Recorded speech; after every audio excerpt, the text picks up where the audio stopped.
Oh no, what do you do when the puppies have eaten a hole in your daughter-in-law's favorite antique quilt? I'll tell you what I'm going to do.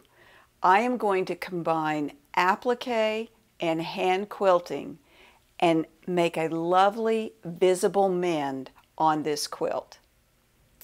Let me show you how. I'm going to begin with some minor surgery because that part's just going to have to come off.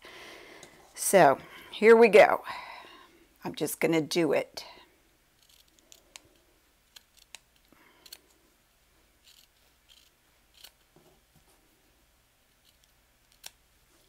All right, that's gone.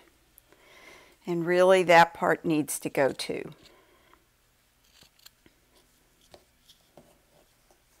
We want some clean edges here. And here. Let's see, I think I'm going to take that back to there. Silly dogs. You know, this is kind of why, well, no, it's not exactly why I have cats, but let's face it, cats don't do this. All right, and this, there's a seam there that if I'm going to hand quilt over this, I don't want to quilt over it. So I am going to take that back to just behind that seam. I'm going to take that. Yeah. So there is my clean area now. All of the chewed bits have been cut away.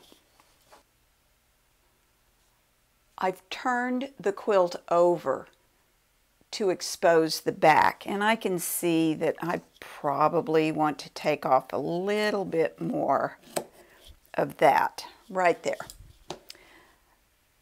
I'm going to place this fabric that I'm going to use on the back over the hole.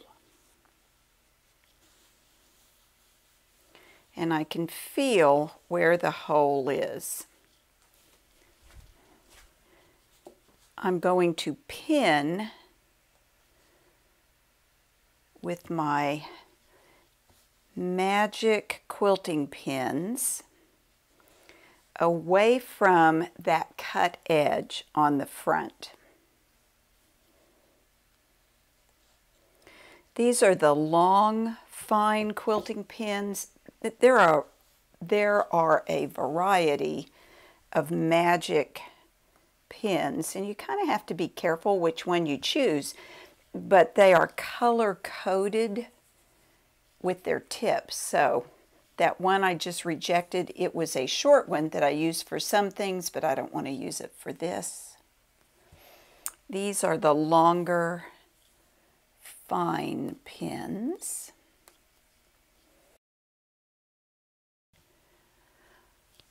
I placed the quilt flat on the table so that it wouldn't stretch out of shape while I was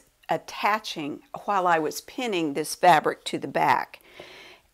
With the pins identifying the opening for me, I can come in here and trim away, and right now I'm going to trim, leaving a little more excess fabric around it than I need to, just because.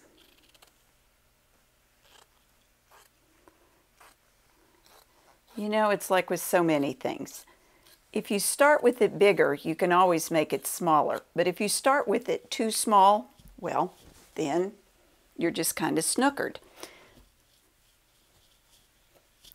I'm going to turn it back over, and then I'll be back. I should tell you about this quilt. I bought it years and years and years ago at a, oh, I don't know, it was a garage sale or something, and I have always loved it. The quilting on it is beautiful, and the fabric is so happy. I used it on my own bed for a while. It it fits a queen size bed. The colors quit working in my bedroom, but that was a long time ago. It would actually work for me pretty well now, but it's Lorna's quilt and she's not giving it back. So there you go. And they use this quilt.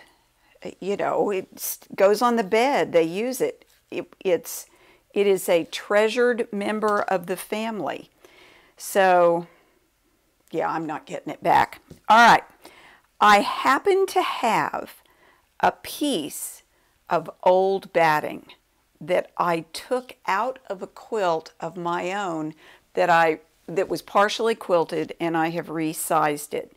This is going to be the perfect batting to use in this mend. And what I want to do, I've cut a little piece. I'm going to carefully trim this to fit the hole.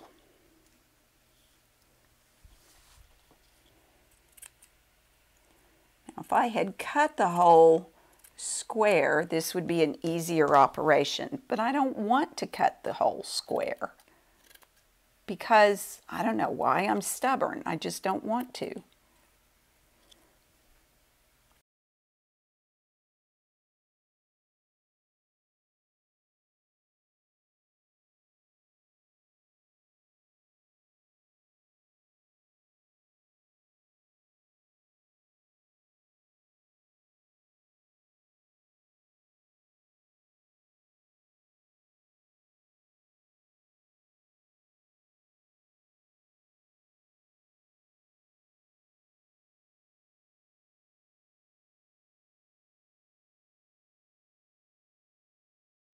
My batting fits in this space precisely.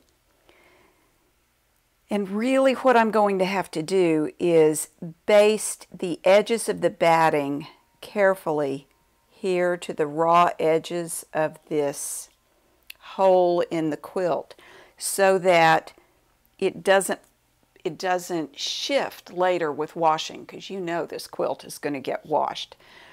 So I'm going to do that and then I'll be right back.